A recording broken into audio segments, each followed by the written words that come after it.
না না কাকু, পুরনো কথা একটু আধটু না মনে রাখতেই হয়। আর আপনারা যদি সেদিন আমাদেরকে নিন্দে না করতেন, আমাদের মধ্যে তো জেদই চাপতো না। আর তোমরা যদি সত্যি আমাদের সকলকে আপন করে নিতে, তাহলে তো এই বিয়ে ঘরটা নতুন করে আর খুলে দেখাতেই পারতাম না। যাকে সব কথা বাদ দাও, বলছি কি বিয়ে ঘর আবার চালু হয়ে গেছে, তোমরা কিন্তু এসো। হ্যাঁ এই দিদি, তোমার ছেলের বিয়ে না, বিয়ে ঘর থেকে কিন্তু সব কেনাকাটা করতে হবে বলে রাখলাম। হ্যাঁ, ডিসকাউন্ট পাবে। একদম একদম।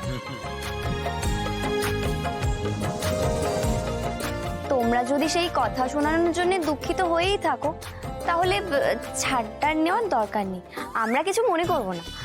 কিন্তু তোমরা অবশ্যই জামা কাপড় কিনে তবেই যেও, কথা দাও আমাদের।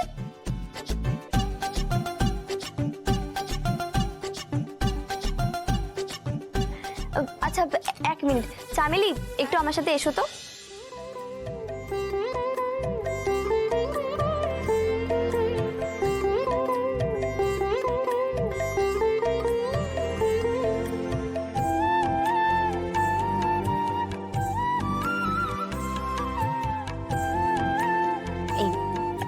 কাকিমা, মিষ্টির প্যাকেট দিচ্ছি, কিন্তু সবাইকে কেনাকাটা করে তবেই যেতে হবে। আরে কোথায় যাচ্ছেন? আরে আরে আপনারা কোথায় যাচ্ছেন? এদিকে আসুন, এদিকে আসুন, এদিকে আসুন। আরে যাচ্ছেনটা কোথায় আপনারা? মিষ্টির প্যাকেট তো নিয়ে যান। এই নিন, মিষ্টির প্যাকেট নেবেন আর কেনাকাটা করে তবেই যাবেন, ঠিক আছে? এই নিন। আরে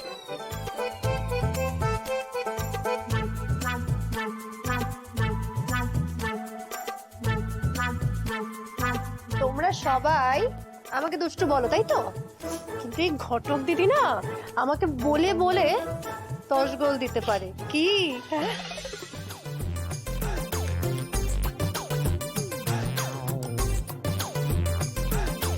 বুঝলি বুম্বা, আমার একটা বিষয় খুব চিন্তা হচ্ছে। আমরা তো নতুন করে সবে আবার দোকানটা খুললাম, এখনই তো মানে অনেক লোক আসার সম্ভাবনা নেই, বিক্রি বাট্টাও সেরকম হওয়ার কথা নয় প্রথম প্রথম। কিন্তু দোকান চালাতে গেলে তো স্টক বাড়াতে হবে, মেনটেনেন্স আছে, ইলেকট্রিসিটি বিল পেমেন্ট করতে হবে, তার জন্য তো মূলধন চাই, বিশেষ করে ক্যাশ ইন হ্যান্ড তো দরকার। সেইটা তো খুব মুশকিলের ব্যাপার, কোত্থেকে জোগাড় করি। আচ্ছা বলছি, আমি দেখো বিজনেস স্ট্র্যাটেজি অত বুঝি না, কিন্তু ডিসকাউন্ট দিলে কি কাস্টমার অ্যাট্রাক্ট করা যেতে পারে? হ্যাঁ, সেটা করা যেতেই পারে, কিন্তু তার জন্য তো পুঁজি দরকার। আমাদের তো অত পুঁজি নেই যে বাল্কে মাল কিনে এনে ডিসকাউন্টে যে বাজার দর তার থেকে কম দামে খরিদ্দারকে দেবো জিনিস।